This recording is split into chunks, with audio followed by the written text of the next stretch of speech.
Hello ನಮಸ್ಕಾರ, welcome back to Sakshi kitchens and logs. ಇದು ಶುಕ್ರವಾರ ಬೆಳಗ್ಗೆ ಲಾಗ್ ಆಗಿರುತ್ತೆ. ಶುಕ್ರವಾರ ನಾನು ಇಡ್ಲಿ ಮಾಡೋಣ ಅಂತ ಹೇಳಿ ಇಡ್ಲಿಗೆಲ್ಲ ರೆಡಿ ಮಾಡ್ಕೊತಾ ಇದ್ದೀನಿ. ನಾನು ಗುರುವಾರ ನೈಟೇ ಇಡ್ಲಿಗೆಲ್ಲ ರುಬ್ಬಿ ರೆಡಿ ಮಾಡಿ ಇಟ್ಕೊಂಡಿದ್ವಿ ಅಲ್ವಾ, ಅದು ಸ್ವಲ್ಪ ಚಳಿ ಇರೋದ್ರಿಂದ ಚೆನ್ನಾಗಿ ಒದಗಿರಲಿಲ್ಲ. ಅದನ್ನೇ ಇಲ್ಲಿ ನೋಡ್ತಾ ಇದ್ದೀನಿ. ಆದರೂ ಸ್ವಲ್ಪ ಹುಳಿ ಬಂದಿರೋ ಥರ ಆಗಿತ್ತು ಅಷ್ಟೇ, ಜಾಸ್ತಿ ಏನು ಬಂದಿರಲಿಲ್ಲ. ನೋಡೋಣ ಯಾವ ಥರ ಇಡ್ಲಿ ಆಗ್ತವೆ ಅಂತ ಅಂದ್ಕೊಂಡು ಇಲ್ಲಿ ಇಡ್ಲಿಗೂ ಸಹ ರೆಡಿ ಮಾಡ್ಕೊತಾ ಇದ್ದೀನಿ. ಮೊದಲಿಗೆ ಇಡ್ಲಿ ಪ್ಲೇಟಿಗೆ ಎಣ್ಣೆನ ಗ್ರೀಸ್ ಮಾಡಿ ಇಡ್ಲಿನ ಹಾಕ್ಕೊತಾ ಇದ್ದೀನಿ. ಹಾಗೆ ಎಲ್ಲ ಇಡ್ಲಿನೂ ಹಾಕ್ಬಿಟ್ಟು ಇಲ್ಲಿ ಬೇಯಿಸೋಕ್ಕಿಟ್ಮೇಲೆ ನೆಕ್ಸ್ಟ್ ಉದ್ದಿನ ವಡೆಗೆ ರೆಡಿ ಮಾಡ್ಕೋಬೇಕಾಗಿತ್ತು. ನೈಟೇ ನಾನು ಉದ್ದಿನ ವಡೆಗೆಲ್ಲ ರೆಡಿ ಮಾಡಿ ಇಟ್ಕೊಂಡಿದ್ದೆ ನೋಡಿ, ರುಬ್ಬಿ. ಅದು ನೀಟಾಗಿ ಒದಗಿತ್ತು, ಅಂದರೆ ನೀಟಾಗಿ ಉಬ್ಬಿ ಬಂದಿತ್ತು ಹಿಟ್ಟು ಮಾತ್ರ. ಹಾಗಾಗಿ ಇಲ್ಲಿ ವಡೆ ತುಂಬ ಚೆನ್ನಾಗಿ ಬಂದಿತ್ತು.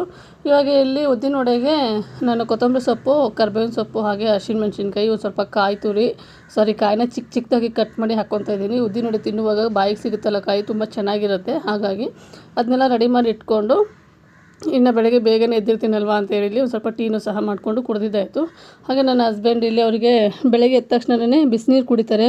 ನನಗೆ ಕಾಯಿಸ್ಕೊಡೋ ಅಂದರು, ನನಗೆ ಟೈಮ್ ಇರಲಿಲ್ಲ, ಹಾಗೆ ಟೈಮ್ ಬೇರೆ ಆಗಿಬಿಟ್ಟಿತ್ತು. ಅದಕ್ಕೆ ನೀವೇ ಬಂದು ಕಾಯಿಸ್ಕೊಂಡು ಕುಡೀರಿ ಅಂತ ಹೇಳಿದ್ದೆ. ಅವರು ಯಾವಾಗಲೂ ಇದೇ ಥರನೇ ಅಂತೀಯ ನೀನು, ಒಂದಿನ ನನಗೆ ನೀರನ್ನ ಕಾಯಿಸ್ಕೊಡೋದಿಲ್ಲ ಅಂತ ಹೇಳಿಬಿಟ್ಟು ರೇಗಿಸ್ತಾಯಿದ್ರು. ಏನು ಮಾಡೋದು, ಒಂದೊಂದು ಟೈಮಲ್ಲಿ ಕೆಲಸ ಮಾಡೋಂತಹ ಟೈಮಲ್ಲಿ ನೀರು ಕಾಯಿಸ್ಕೊಡು ಅಂದರೆ ಕೋಪ ಬಂದುಬಿಡುತ್ತೆ. ಯಾಕಂದರೆ 2 ಗ್ಯಾಸ್ ಮೇಲೂ ನಾನು ಒಂದು ಕಡೆ ಸಾಂಬಾರು ಅಥವಾ ಒಂದು ಕಡೆ ಈ ಥರ ಏನಾದರೂ ಮಾಡ್ತಾನೇ ಇರ್ತೀನಿ. ಹಾಗಾಗಿ ನೀವೇನೇ ಕಾಯಿಸ್ಕೊಂಡು ಕುಡೀರಿ, ಅದನ್ನ ಕೆಳಗಡೆ ಇಳಿಸ್ಬಿಟ್ಟು ಅಂತ ಹೇಳಿದ್ದೆ. ಅವರು ಸರಿ ತಗೋ ನಾನು ಕುಡಿತೀನಿ ಅಂತ ಹೇಳ್ಬಿಟ್ಟು ಅವ್ರು ಕಾಯಿಸ್ಕೊಂಡು ತೊಗೊಂಡು ಹೋಗ್ತಾಯಿದ್ದಾರೆ ನೀರು. ಹಾಗೆ ಇಲ್ಲಿ ಇಡ್ಲಿಗೆ ಹಾಕ್ಬಿಟ್ಟು ನನ್ನ ಮಗಳಿಗೆ ತಲೆನೆಲ್ಲ ಬಾಚಿ ಅವಳು ರೆಡಿ ಮಾಡೋ ಅಷ್ಟರಲ್ಲಿ ಒಂದು ಬ್ಯಾಚ್ ಇಡ್ಲಿನೂ ಸಹ ನೀಟಾಗಿ ಬೆಂದ್ಕೊಂಡಿತ್ತು. ಅದನ್ನು ಇವಾಗ ಅವ್ರ ಬಾಕ್ಸಿಗೂ ಹಾಕಿ ಹಾಗೆ ಅವರಿಗೆ ಬ್ರೇಕ್ಫಾಸ್ಟಿಗೂ ಹಾಕಿ ಕೊಡ್ತಾಯಿದ್ದೀನಿ. ಹುಳಿ ಏನು ಅಷ್ಟೊಂದು ಚೆನ್ನಾಗಿ ಬಂದಿರಲಿಲ್ಲ, ಆದರೆ ಇಡ್ಲಿ ಮಾತ್ರ ತುಂಬ ಚೆನ್ನಾಗಾಗಿತ್ತು. ಯಾಕೆಂದರೆ ರವೆ ಇಡ್ಲಿ ಅಲ್ವಾ, ಅದು ಫ್ಲಫಿಯಾಗಿ ಸಾಫ್ಟಾಗಿ ತುಂಬ ಚೆನ್ನಾಗಿ ಬಂದಿತ್ತು. ಹಾಗೆ ಅವ್ರನ್ನ ಬಾಕ್ಸ್ ಎಲ್ಲ ಕಲಿಸಾದ್ಮೇಲೆ ಇನ್ನು ಮಿಕ್ಕಿರೋಂತಹ ಕೆಲಸಗಳನ್ನೆಲ್ಲ ಮುಗಿಸ್ಕೊಂಡಿದ್ದಾಯಿತು. ಮನೆ ಹತ್ತಿರ ಇರೋದ್ರಿಂದ ಸ್ಕೂಲು ನಾನೇ ಹೋಗಿ ಅವ್ರಿಗೆ ಬಿಟ್ಟು ಬಂದುಬಿಡ್ತೀನಿ. ಇನ್ನು ಅವ್ರು ಬಿಟ್ಟು ಬರೋಷ್ಟರಲ್ಲಿ ಟೈಮ್ ಕರೆಕ್ಟಾಗಿ 9:15 ಆಗಿತ್ತು. ಇನ್ನು ನೆಕ್ಸ್ಟು ನನ್ನ ಹಸ್ಬೆಂಡ್ ಹೋಗ್ತಾರೆ, ಅವರು 10-10:30 ಅನ್ನೋಷ್ಟರಲ್ಲಿ ಅವ್ರು ಹೋಗ್ಬಿಡ್ತಾರೆ.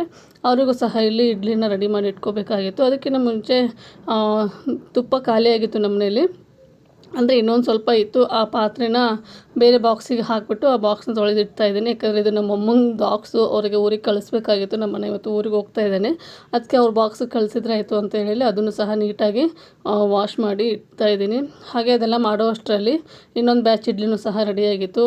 ನನ್ನ ಹಸ್ಬೆಂಡ್ ಬಾಕ್ಸಿಗೆ ಹಾಕಿ ಮಿಕ್ಕಿರುವಂತಹ ಇಡ್ಲಿನ ಹಾಟ್ ಬಾಕ್ಸಿಗೆ ಹಾಕ್ತಾ ಇದ್ದೀನಿ. ಯಾಕಂದರೆ ನಾನು ತಿನ್ನೋದು 11:30-12 ಗಂಟೆ ಆಗಿಬಿಡುತ್ತೆ, ಮಧ್ಯಾಹ್ನ ಆಗಿಬಿಡುತ್ತೆ. ಅಷ್ಟರಲ್ಲಿ ಸ್ವಲ್ಪ ಫ್ರೆಶ್ ಆಗಿ ಒಂದು ಸ್ವಲ್ಪ ಬಿಸಿ ಆಗಿದ್ದರೆ ತಿನ್ನೋದಕ್ಕೆ ಸರಿಯಾಗುತ್ತಲ್ಲ ಅಂತ ಹೇಳ್ಬಿಟ್ಟು ಹಾಟ್ ಬಾಕ್ಸಿಗೆ ಹಾಕ್ತಾಯಿದ್ದೀನಿ. ನಾನಿಲ್ಲಿ ಒಂದು 3/4 kg ಆಗೋಷ್ಟು ಇಡ್ಲಿನ ರವೆಗೆ ಹಾಕಿರ್ತೀನಿ.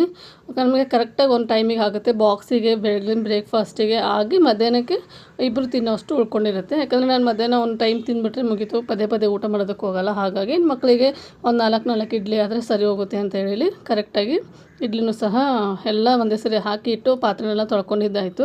ಇನ್ನು ನನ್ನ ಹಸ್ಬೆಂಡ್ ಎಲ್ಲ ಹೋದ್ಮೇಲೆ ಮಿಕ್ಕಿರೋಂತಹ ಕೆಲಸಗಳನ್ನ ಮಾಡ್ಕೊತಾ ಇದ್ದೀನಿ. ನೈಟ್ ಪಾತ್ರೆ ತೊಳೆದಿರೋದನ್ನ ಹಾಗೆ ಬುಟ್ಟಿಯಲ್ಲಿ ಹಾಗೆ ಇಟ್ಬಿಟ್ಟಿದ್ದೆ, ಅದನ್ನೇನು ದಬ್ಬಾಕಿರಲಿಲ್ಲ. ಅದಕ್ಕೆ ಇವಾಗ ಅದೆಲ್ಲ ಸ್ವಲ್ಪ ಕ್ಲೀನ್ ಮಾಡಿಕೊಂಡು, ಅಂದರೆ ನೀರು ಇರುವಾಗಲೇ ಹಂಗೆ ಒಂದೊಂದು ಸರಿ ಹಾಗೆ ಇಟ್ಬಿಟ್ಟಿರ್ತೀನಿ. ಕಲೆ ಬಂದುಬಿಟ್ಟಿರುತ್ತೆ ಸೀಲಿಂಗೆಲ್ಲ. ಅದನ್ನ ಒಂದು ಸ್ವಲ್ಪ ಲೈಸಾಲ್ ಹಾಕ್ಬಿಟ್ಟು ನೀಟಾಗಿ ವಾಶ್ ಮಾಡಿಕೊಂಡು ಇಲ್ಲಿ ಬಾಕ್ಸು ಹಾಗೆ ತೊಳೆದಿರೋಂತಹ ಪಾತ್ರೆಗಳನ್ನೆಲ್ಲ ನೀಟಾಗಿ ಇಟ್ಕೊತಾ ಇದ್ದೀನಿ. ಈ ಥರ ಬೇಸಿಕ್ ಕ್ಲೀನಿಂಗ್ ಮಾಡ್ಕೊಂಬಿಟ್ರೆ ಮನೆ ನೋಡೋದಕ್ಕೂ ಸಹ ತುಂಬ ಚೆನ್ನಾಗಿ ಕಾಣಿಸುತ್ತೆ. ಹಾಗೆ ಇದೆಲ್ಲ ಆದಮೇಲೆ ಇನ್ನು ಬೆಳಗ್ಗೆಯಿಂದ ಅಡುಗೆ ಮಾಡಿದ್ದೆ ಅಲ್ವಾ, ಗ್ಯಾಸು ತುಂಬ ಗಲೀಜಾಗಿಬಿಟ್ಟಿತ್ತು. ಹಾಗೆ ಈ ವಡೆಯನ್ನೆಲ್ಲ ಮಾಡಿರೋದ್ರಿಂದ ಎಣ್ಣೆ ಎಲ್ಲ ಸಿಡಿದ್ಬಿಟ್ಟಿತ್ತು ಸುತ್ತಲೂ ಗ್ಯಾಸಿಗೆ, ಹಾಗೆ ಗ್ಯಾಸ್ ಟೈಲ್ಸಿಗೆ ಎಲ್ಲ. ಅದನ್ನು ಸಹ ಇಲ್ಲಿ ನೀಟಾಗಿ ಹಾರ್ಪಿಕ್ ಹಾಕಿ ಕ್ಲೀನ್ ಮಾಡ್ಕೊತಾ ಇದ್ದೀನಿ. ಅಂದರೆ ಹಾರ್ಪಿಕ್ ಟೈಲ್ಸಿಂದ ಬರುತ್ತಲ್ವ, ಅದನ್ನ ಹಾಕಿದರೆ ಜಾಸ್ತಿ ಪ್ರೆಷರ್ ಹಾಕಿ ತಿಕ್ಕುವಂತಹ ಅಗತ್ಯತೆ ಇರಲ್ಲ ಅಂತ ಹೇಳ್ಬಿಟ್ಟು ಅದನ್ನೇ ಹಾಕಿಬಿಟ್ಟು ಇಲ್ಲಿ ಕ್ಲೀನ್ ಮಾಡ್ಕೊತಾ ಇದ್ದೀನಿ. ಹಾರ್ಪಿಕ್ ಕ್ಲೀನ್ ಮಾಡಿದರೆ ತುಂಬ ಚೆನ್ನಾಗಿ ಅಡುಗೆ ಮನೆ ಕ್ಲೀನಾಗಿರುತ್ತೆ. ಈ ಲೈಸಾಲೆಲ್ಲ ಹಾಕಿ ಕ್ಲೀನ್ ಮಾಡ್ಬೋದು, ಆದರೆ ಅದನ್ನ ಲೈಸಾಲೆಲ್ಲ ಹಾಕಿ ಕ್ಲೀನ್ ಮಾಡಿದರೆ ಜಾಸ್ತಿ ಉಜ್ಜಬೇಕಾಗುತ್ತೆ. ಈ ಹಾರ್ಪಿಕ್ ಹಾಕಿ ಒಂದು 2 ನಿಮಿಷ ಬಿಟ್ಬಿಟ್ರೆ ನೀಟಾಗಿ ಕೊಳೆ ಬಂದುಬಿಡುತ್ತೆ. ಹಾಗಾಗಿ ನಾನು ಈ ಥರ ಟೈಲ್ಸು ಹಾಗೆ ಅಡುಗೆ ಮನೆ ಸೀಲಿಂಗ್ ಅದೆಲ್ಲ ಹಾರ್ಪಿಕ್ ಹಾಕಿಬಿಟ್ಟೆ ಕ್ಲೀನ್ ಮಾಡ್ಕೊಂಡ್ಬಿಡ್ತೀನಿ.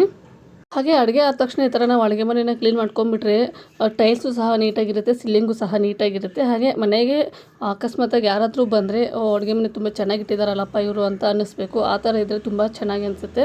ಹಾಗೆ ನಮಗೂ ಸಹ ಅಡುಗೆ ಮಾಡೋದಕ್ಕೆ ಒಂಥರ ಏನೋ ಹುಮ್ಮಸ್ ಬಂದಂಗಿರುತ್ತೆ. ಅಡುಗೆ ಮನೆ ಎಷ್ಟು ಚೆನ್ನಾಗಿದೆ ಅಲ್ಲಪ್ಪ, ಆರಾಮಾಗಿ ಫ್ರೆಶ್ ಆಗಿ ಅಡುಗೆನ ಮಾಡ್ಬೋದಲ್ಲ ಅಂತ ನಮ್ಗೆ ಅನಿಸುತ್ತೆ. ಹಾಗಾಗಿ ನಾನು ಅಡುಗೆ ಮನೆನ ಯಾವಾಗಲೂ ಕ್ಲೀನ್ ಮಾಡ್ತಾನೆ ಇರ್ತೀನಿ. ವಾರದಲ್ಲಿ ಒಂದು ಸರಿ ಮಾತ್ರ ಡೀಪ್ ಕ್ಲೀನಿಂಗ್ ಮಾಡ್ಕೊಂಡಿರ್ತೀನಿ ಅಡುಗೆ ಮನೆನ. ಮಿಕ್ಕಿದ ದಿನ ಈ ಥರ ಬೇಸಿಕ್ ಕ್ಲೀನಿಂಗ್ ಏನಿರುತ್ತಲ್ಲ ಈ ಥರ ಮಾಡ್ಕೊತಾ ಇರ್ತೀನಿ.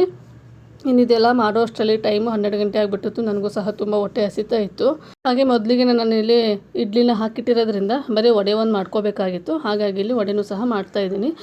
ಇಡ್ಲಿ ಮಾಡೋದು ಹೇಗೆ ಅಂದರೆ, ಇಡ್ಲಿಗೆ ಮಾಡೋ ಕೆಲಸ ಜಾಸ್ತಿ ಇರೋಲ್ಲ. ಅದ್ರದ್ದು ಪ್ರೊಸೀಜರು ಹಾಗೆ ಅದ್ರದ್ದು ಪಾತ್ರೆಗಳಿರ್ತಾವಲ್ವ, ಅದು ಮಾತ್ರ ತುಂಬಾ ನನಗೆ ಹಿಂಸೆ ಕೊಟ್ಬಿಡುತ್ತೆ. ಅಯ್ಯೋ ಯಾಕಾದರೂ ಇಡ್ಲಿ ಮಾಡಿದೆ ಅನ್ನಿಸ್ಬಿಟ್ಟಿರುತ್ತೆ ಒಂದೊಂದು ಟೈಮಲ್ಲಿ.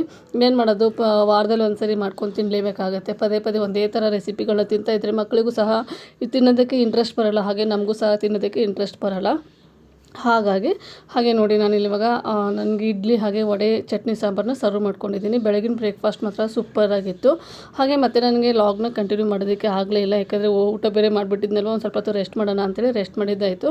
ಇನ್ನು ಸಂಜೆ 3:30 4 ಗಂಟೆ ಸುಮಾರು ಜೋರಾಗಿ ಮಳೆ ಬರೋದಕ್ಕೆ ಶುರುವಾಗ್ಬಿಡ್ತು. ಇವಾಗ ಹೆಂಗಾಗಿದೆ ಅಂದರೆ ಒಂದು ವಾರನೇ ಅನ್ಕೊತೀನಿ, ಬಿಸಿಲೇ ಕರೆಕ್ಟಾಗಿ ಬರ್ತಾ ಇಲ್ಲ. ಒಂದು ಸ್ವಲ್ಪ ಮಳೆ ಬರೋದು ಹಾಗೆ ಬಿಸಿಲು ಬರೋದು, ಮೋಡನೇ ಇದೆ. ಹಾಗೆ ಇನ್ನು ಮಳೆ ಬರ್ತಾ ಇತ್ತಲ್ವಾ, ಇನ್ನು ನಮ್ಮಮ್ಮನ ಬಾಕ್ಸು ಬೇರೆ ಇತ್ತು, ಊರಿಗೆ ಕಳಿಸ್ಬೇಕಾಗಿತ್ತಲ್ಲ. ಇನ್ನು ಬಾಕ್ಸು ಹಾಗೆ ಖಾಲಿ ಏನಕ್ಕೆ ಇಡೋಣ ಅಂತ ಹೇಳ್ಬಿಟ್ಟು ಇಲ್ಲಿ ಚಕ್ಲಿನ ಮಾಡಿ ಕಳಿಸಿದ್ರಾಯ್ತು ಅಂತೇಳಿ ಚಕ್ಲಿಗೂ ಸಹ ರೆಡಿ ಮಾಡ್ಕೊತಾ ಇದ್ದೆ ಮಳೆ ಬರೋಂತಹ ಟೈಮಲ್ಲಿ. ನಾನು ಈ ಚಕ್ಲಿಗೆ 2 ಕಪ್ ಆಗೋಷ್ಟು ಅಕ್ಕಿ ಹಿಟ್ಟು ತೊಗೊಂಡಿದ್ದೀನಿ. ಹಾಗೆ 1 ಕಪ್ಪು ಹುರ್ಗಡ್ಲೆ ಹಿಟ್ಟು, ಅರ್ಧ ಕಪ್ ಆಗೋಷ್ಟು ಅವಲಕ್ಕಿನ ತೊಗೊಂಡಿದ್ದೀನಿ. ಅವಲಕ್ಕಿನ ಮಿಕ್ಸಿಗೆ ಹಾಕ್ಕೊಂಡು ಪೌಡ್ರ್ ಮಾಡಿಕೊಂಡು ತೊಗೊಂಡಿದ್ದೀನಿ. ಜಾಸ್ತಿ ಹಾಕ್ಕೊಳ್ಳೋಕೆ ಹೋಗ್ಬಿಡಿ, ಜಾಸ್ತಿ ಹಾಕ್ಕೊಂಡ್ಬಿಟ್ರೆ ಎಣ್ಣೆ ಜಾಸ್ತಿ ಹಿಡ್ಕೊಂಡ್ಬಿಡುತ್ತೆ ಅವಲಕ್ಕಿ ಆಗಿರೋದ್ರಿಂದ. ಹಾಗಾಗಿ ಅರ್ಧ ಕಪ್ ಮಾತ್ರ ಇಲ್ಲಿ ಅವಲಕ್ಕಿನ ತೊಗೊಂಡಿದ್ದೀನಿ. ಹಾಗೆ ಕ್ರಿಸ್ಪಿಯಾಗಿ ಸೂಪರಾಗಿ ಬಂದಿತ್ತು ಅವಲಕ್ಕಿ ಹಾಕೋದ್ರಿಂದ. ಯಾರೆಲ್ಲ ಈ ಥರ ಅವಲಕ್ಕಿ ಹಾಕಿ ಚಕ್ಲಿ ಮಾಡಿದ್ದೀರಾ ಅಂತ ನನಗೆ ಕಮೆಂಟ್ ಮಾಡಿ ತಿಳಿಸಿ. ಸೂಪರ್ ಟೇಸ್ಟಿಯಾಗಿತ್ತು. ಚಕ್ಲಿ ಮಾತ್ರ ಬಾಯಲ್ಲಿಟ್ಟರೆ ಕರಗುತ್ತೆ ಏನೋ ಅನ್ನೋ ಥರ ಅನ್ನಿಸ್ತಾ ಇತ್ತು. ಹಾಗೆ ಅದನ್ನೆಲ್ಲ ನೀಟಾಗಿ ಜರಡಿ ಹಿಡಿದೆ. ನೋಡಿ ಈ ಥರ ಜರಡಿ ಹಿಡಿದ್ರೆ ಅದರಲ್ಲಿರುವಂತಹ ಚಿಕ್ಕದು ಪೀಸಸ್ ಏನಿರುತ್ತೆ ಎಲ್ಲ ಈಚೆಗೆ ಬಂದುಬಿಡುತ್ತೆ. ಅದಾದ ನಂತರ ಇದಕ್ಕೆ ಇವಾಗ 1 ಸ್ಪೂನ್ ಆಗೋಷ್ಟು ಎಳ್ಳು, ಹಾಗೆ ನಿಮಗೆ ಖಾರಕ್ಕೆ ಎಷ್ಟು ಬೇಕು ನೋಡಿ ಇಲ್ಲಿ ಖಾರದ ಪುಡಿನ ಸೇರಿಸ್ಕೊತಾ ಇದ್ದೀನಿ. ಒಂದು ಸ್ವಲ್ಪ ಜಾಸ್ತಿನೇ ಸೇರಿಸ್ಕೊಳ್ಳಿ, ಎಣ್ಣೆಯಲ್ಲಿ ಡೀಪ್ ಫ್ರೈ ಮಾಡೋದ್ರಿಂದ ಖಾರ ಕಡಿಮೆ ಆಗಿಬಿಡುತ್ತೆ. ಉಪ್ಪು ಖಾರನ ಸ್ವಲ್ಪ ಜಾಸ್ತಿನೇ ಸೇರಿಸ್ಕೊಳ್ಳಿ.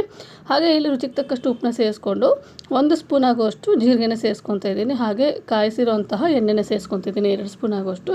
ಇದನ್ನು ಮೊದಲಿಗೆ ಹಾಗೆ ಡ್ರೈ ಆಗಿ ಕಲಿಸ್ಕೋಬೇಕಾಗತ್ತೆ. ಎಣ್ಣೆ ಬಿಸಿ ಇರೋದ್ರಿಂದ ನಾನಿಲ್ಲಿ ಸ್ಪೂನ್ ಸಹಾಯದಿಂದ ಕಲಿಸ್ಕೊತಾ ಇದ್ದೀನಿ, ಯಾಕಂದರೆ ಬಿಸಿ ಕೈಗೆ ತಾಟ್ಬಿಟ್ರೆ ಕೈ ಉರಿ ಬಂದುಬಿಡುತ್ತೆ ಅನ್ನೋ ಕಾರಣಕ್ಕೆ.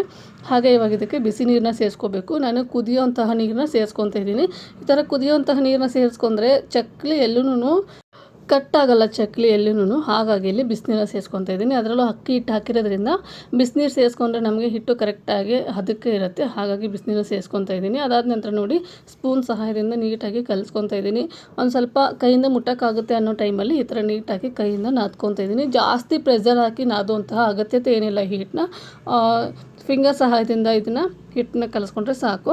ಹಾಗೆ ನಾನು ಇಲ್ಲಿ ಇವಾಗ ಈ ಥರ ಚಕ್ಲಿ ಒಳ್ಳು ತೊಗೊಂಡಿದ್ದೀನಿ. ಇದು ತುಂಬ ಹಳೇದು ಚಕ್ಲಿ ಒಳ್ಳು, ಒಂದು 15 ಇಯರ್ಸ್ 20 ಇಯರ್ಸೇ ಆಗಿರಬೇಕು ಚಕ್ಲಿ ಒಳ್ಳು. ಹಾಗಾಗಿ ಈ ಥರ ಇದೆ, ಏನು ಅಂದ್ಕೊಳ್ಳೋಕೆ ಹೋಗ್ಬೇಡಿ. ಹಾಗೆ ಇವಾಗ ನಾವೇನು ಕಲಿಸ್ಕೊಂಡಿದ್ನಲ್ಲ ಚಕ್ಲಿ ಹಿಟ್ಟು, ಅದರಲ್ಲಿ ಒಂದು ಸ್ವಲ್ಪ ತೊಗೊಂಡು ಈ ಥರ ಓವಲ್ ಶೇಪಲ್ಲಿ ಮಾಡಿಕೊಂಡು ಚಕ್ಲಿ ಒಳಗೆ ಹಾಕ್ಕೊತಾ ಇದ್ದೀನಿ. ಚಕ್ಲಿ ಒಳಗೆ ನೀಟಾಗಿ ಎಣ್ಣೆನ ಅಪ್ಲೈ ಮಾಡಿಕೊಂಡು ಇಟ್ಕೊಳ್ಳಿ, ಆವಾಗ ಅಂಟೋದಿಲ್ಲ ಚಕ್ಲಿ ಹಿಟ್ಟು ಒಳ್ಳೆಗೆ. ಹಾಗಾಗಿ ಇವಾಗ ನೋಡಿ ಚಕ್ಲಿನ ನಿಮಗೆ ಎಷ್ಟು ದೊಡ್ಡದು ಬೇಕು ಅಷ್ಟು ದೊಡ್ಡದಾಗಿ ನೀವು ಇಲ್ಲಿ ಮಾಡ್ಕೋಬೋದು. ನಾನಿಲ್ಲಿ ಒಂದು 4 ಲೇಯರಾಗಿ ಮಾಡ್ಕೊಂಡಿದ್ದೆ. ಒಂದು ಬ್ಯಾಚ್ ಮಾತ್ರ 4 ಲೇಯರ್ ಮಾಡಿಕೊಂಡೆ. ಆಮೇಲೆ ಏನು ಅನ್ನಿಸ್ತು ಅಂದರೆ, ಅಯ್ಯೋ ಇದೇನು ಊರಿಗೆ ಕಳಿಸ್ತಾ ಇರೋದಲ್ವ, ಚಿಕ್ಕದಾಗಿ ಮಾಡಿದ್ರೆ ಒಂದು ಸ್ವಲ್ಪ ಜಾಸ್ತಿ ಇದ್ದಂಗೂ ಅನಿಸುತ್ತೆ. ಹಾಗೆ ತಿನ್ನೋರು 1 ಅಥವಾ 2 ತಿಂದುಬಿಡ್ತಾರೆ. ಹಾಗಾಗಿ ಇಲ್ಲಿ ಸೆಕೆಂಡ್ ಬ್ಯಾಚ್ ನಾನು ಚಿಕ್ಕದಾಗಿ ಮಾಡಿಕೊಂಡೆ. ಫಸ್ಟಿಗೆ ನೋಡಿ ಈ ಥರ ಮಾಡಿಕೊಂಡು ಫಸ್ಟ್ ತುದಿ ಹಾಗೆ ಲಾಸ್ಟ್ ತುದಿ ಏನಿರುತ್ತಲ್ಲ ಅದನ್ನ ಪ್ರೆಸ್ ಮಾಡಿ ನೀಟಾಗಿ ಸರ್ಕಲ್ ಶೇಪಲ್ಲಿ ಚೆನ್ನಾಗಿ ಬರುತ್ತೆ. ನಾನು ಇಲ್ಲಿ ಫಸ್ಟ್ ಬ್ಯಾಚಲ್ಲಿ ಒಂದು 8 ಚಕ್ಲಿನ ಮಾಡ್ಕೊಂಡಿದ್ದೀನಿ. ಇದನ್ನು ಮಾಡೋ ಅಷ್ಟರಲ್ಲೇ ಎಣ್ಣೆನೂ ಸಹ ಬಿಸಿಗೆ ಇಟ್ಕೊಂಡಿದ್ದೆ. ಎಣ್ಣೆನೂ ಸಹ ನೀಟಾಗಿ ಬಿಸಿಯಾಗಿತ್ತು. ಒಂದು ಸ್ವಲ್ಪ ಕಾದಿದೆ ಇಲ್ವೋ ಅಂತ ಒಂಚೂರು ಹಿಟ್ಟನ್ನ ಹಾಕ್ಬಿಟ್ಟು ಇಲ್ಲಿ ಚೆಕ್ ಮಾಡ್ಕೊತಾ ಇದ್ದೀನಿ. ನೋಡಿ ಹಿಟ್ಟು ಹಾಕಿದ ತಕ್ಷಣ ಎಣ್ಣೆಯಲ್ಲಿ ಮೇಲ್ಗಡೆ ತೇಲ್ತಾ ಇದೆ. ಈ ಥರ ಆದರೆ ಪರ್ಫೆಕ್ಟಾಗಿ ಎಣ್ಣೆ ಕಾದಿದೆ ಅಂತ. ಇವಾಗ ಮಾಡ್ಕೊಂಡಿರೋಂತಹ ಚಕ್ಲಿನ ಒಂದೊಂದಾಗಿ ಎಣ್ಣೆಗೆ ಬಿಟ್ಕೊತಾ ಇದ್ದೀನಿ. ನಾನು ಒಂದು ಬ್ಯಾಚಲ್ಲಿ ಒಂದು 5 ಚಕ್ಲಿನ ಸೇರಿಸ್ಕೊತಾ ಇದ್ದೀನಿ. ಬಾಣಲಿ ಚಿಕ್ಕದಿರೋದ್ರಿಂದ ಒಂದು 5 ಚಕ್ಲಿನ ಸೇರಿಸ್ಕೊತಾ ಇದ್ದೀನಿ. ಇದನ್ನ ಇವಾಗ ನೀಟಾಗಿ ಹಾಕ್ಕೊಂಡು ಮೇಲ್ಗಡೆ ಬಬಲ್ಸ್ ಬರ್ತಾ ಇದೆಯಲ್ಲ, ಅದು ಕಂಪ್ಲೀಟಾಗಿ ತಣ್ಣಗಾಗಬೇಕು. ಅಲ್ಲಿವರೆಗೂ ಇದನ್ನು ಲೋ ಫ್ಲೇಮಲ್ಲೇ ಡೀಪ್ ಫ್ರೈ ಮಾಡ್ಕೊಳ್ಳಿ. ಯಾಕಂದರೆ ನಾವು ಹೈ ಫ್ಲೇಮಲ್ಲಿ ಡೀಪ್ ಫ್ರೈ ಮಾಡ್ಕೊಂಡ್ಬಿಟ್ರೆ ಮೇಲ್ಗಡೆ ಕಲರ್ ಚೇಂಜ್ ಆಗಿಬಿಡುತ್ತೆ, ಒಳಗಡೆ ಸಾಫ್ಟಾಗೇ ಇರುತ್ತೆ.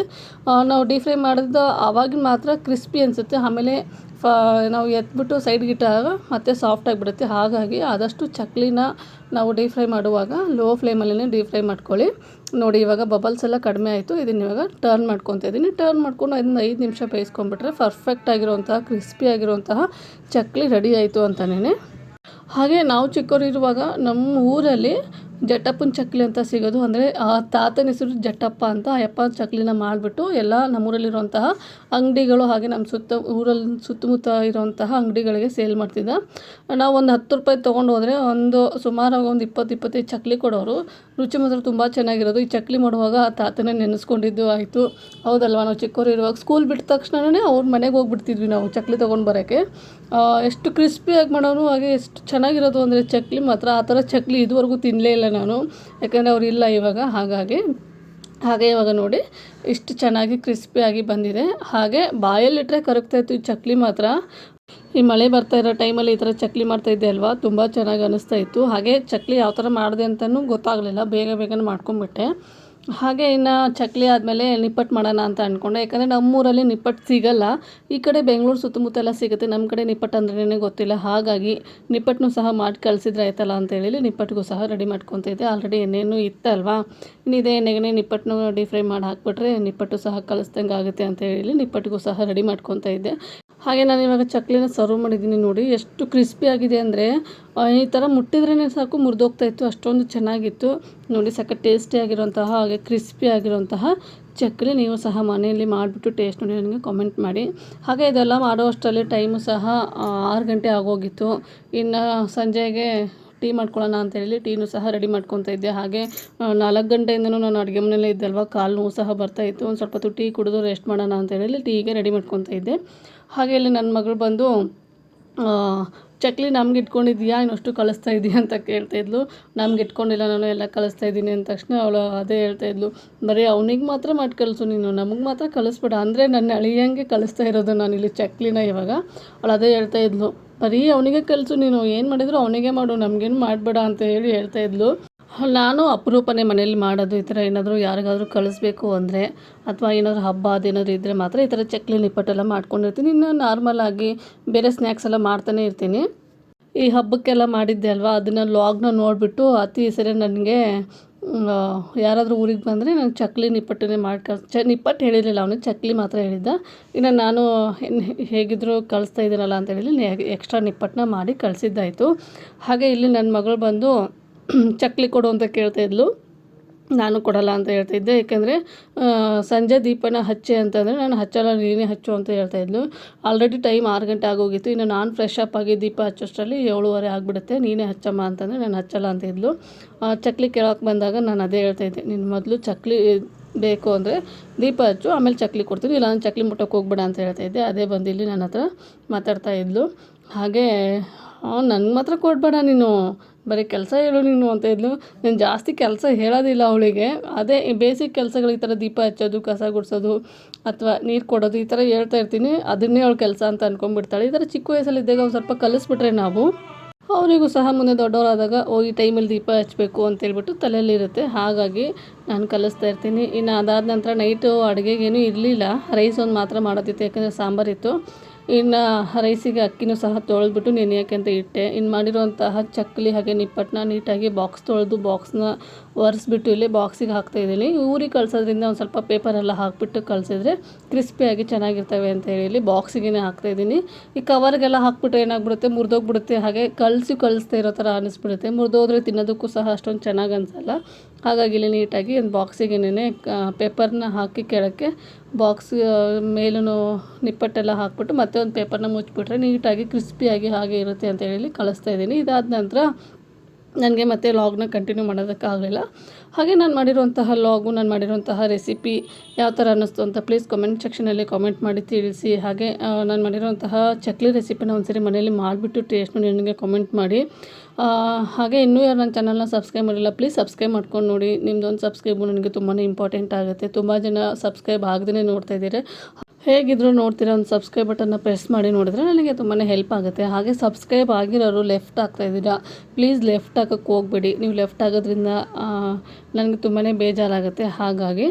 ಹಾಗೆ ನಿಮ್ಮ ಫ್ಯಾಮಿಲಿ ಆ್ಯಂಡ್ ಫ್ರೆಂಡ್ಸಿಗೂ ಸಹ ಶೇರ್ ಮಾಡಿ. Thank you.